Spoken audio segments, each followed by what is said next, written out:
Morning, Top Gun here, Wednesday, April 7th, 3 a.m. Pacific Standard Time. This is the YouTube pre-market commentary. All right, section 1, stocks consolidate in snooze fest. So yesterday, stocks were coming into the session off of two huge rips higher last Thursday, April 1st, before the Easter holiday, and on Monday to start this week off.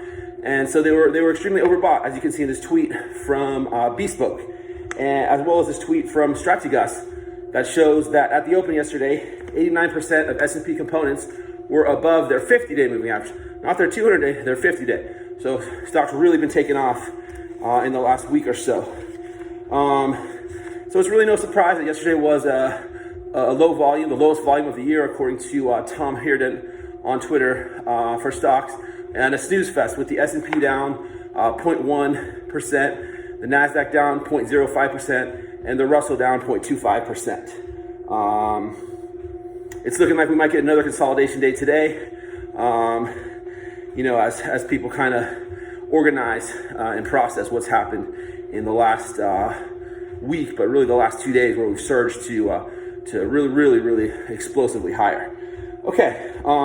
The one asset class that was not a snooze fest yesterday, or one of them, was the precious metals, which are starting to get a bid.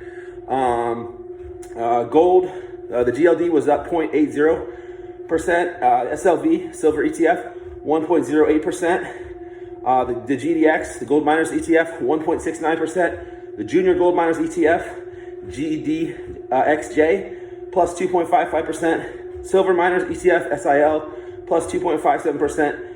And the junior silver miners ETF, SILJ, plus 3.53%. So as a result, as you can see in these charts from Bespoke, they're starting to look technically better and potentially on the verge of a breakout, which I like. Okay, also interesting from Bespoke yesterday was that gun background checks continue to surge, as well as gun sales at the two major publicly traded gun manufacturers, Smith & Wesson and Sturm & Ruger, RJR and SWBI, both of which Top Gun is long. Now, the reason for this is the civil unrest that we've seen in the wake of the pandemic and George Floyd, on the order, things like Black Lives Matter, the Capitol riot, and just all the divisiveness that we're seeing with people being unemployed, and this widening inequality, as well as the Trump situation, the George Floyd situation, everything being exacerbated by the pandemic.